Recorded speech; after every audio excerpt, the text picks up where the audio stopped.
এতক্ষণ তো আমরা হাইপার টেনশন নিয়ে অনেক কথা শুনলাম।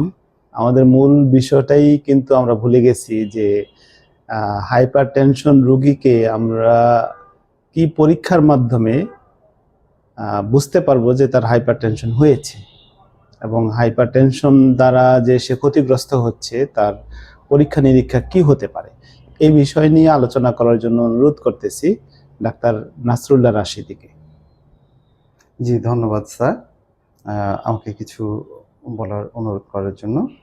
তো আমরা আসলে কিন্তু প্রাথমিকভাবে কিন্তু রোগটা নির্ণয় করেই থাকি যে আমার মাথা ব্যথা হয়েছে। আমরা সহজেই যে করি বিপি মেশিন দিয়ে, একদম প্রাথমিক স্টেজে বিপি মেশিন বা ব্লাড প্রেশার মেশিনে আমরা যখন দেখি যে রক্তচাপ 120/80 বা ক্ষেত্র বিশেষে এর থেকে 10 কম বেশি হয়, তখনও সাধারণ।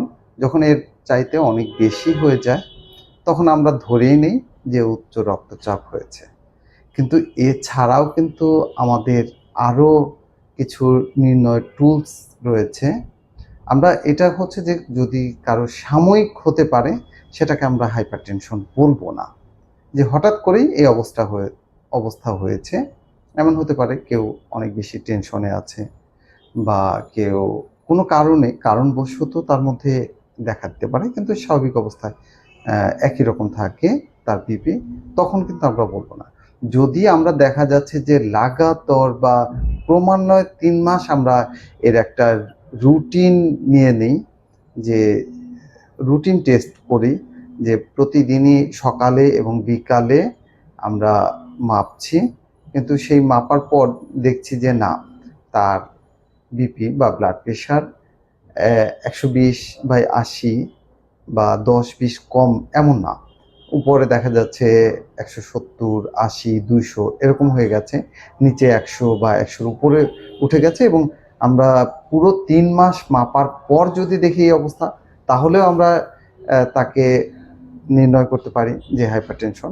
এছাড়া আমরা দেখা যায় ইসিজির মাধ্যমে নির্ণয় করতে পারি যে আমাদের এর সাথে হার্টের একটা সম্পর্ক রয়েছে। কিন্তু হাইপারটেনশন মানেই যে হার্টের রোগ তা না। হার্টের রোগ ভিন্ন ভিন্ন, কিন্তু এর সাথে একটা সম্পৃক্ততা রয়েছে। কারণ হাইপারটেনশন হচ্ছে যে রক্তনালী যে আছে এখানে যদি সংকুচিত হয়ে যায়, তখন অতিরিক্ত চাপ প্রয়োগ করে আমাদের মানে যে অবস্থাটা তৈরি হয় সেটা হচ্ছে হাইপারটেনশন বা উচ্চ রক্তচাপ। অর্থাৎ রক্তের চাপটা অতিমাত্রায় বেশি। সেটা ইসিজি যদি অ্যাবনর্মালিটি থাকে, এরপরে ইকো যদি করাই, ইকোতেও যদি আমরা অ্যাবনর্মালিটি পাই, তাহলে আমরা এটা নির্ণয় করতে পারি।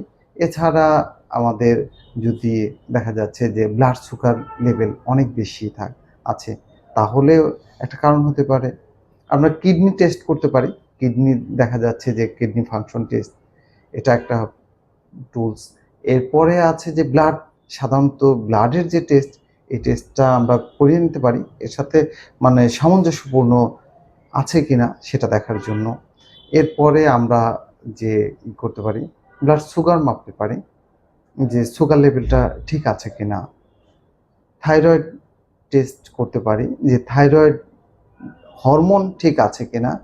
এভাবে আমরা বিভিন্ন যে টেস্টগুলি আছে, এই সমন্বিত সবগুলি টেস্টের যদি রিপোর্টের সাথে আমরা বিপিটা মিলিয়ে নিই, অর্থাৎ এককভাবে যে কোনো একটা টেস্ট যদি বেশি থাকে তাহলেই সেটা আমরা হাইপারটেনশন এভাবে নির্ণয় করব না।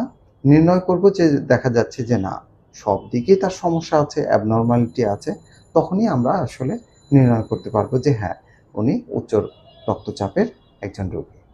জি, ধন্যবাদ স্যার আমাকে সময় দেওয়ার জন্য।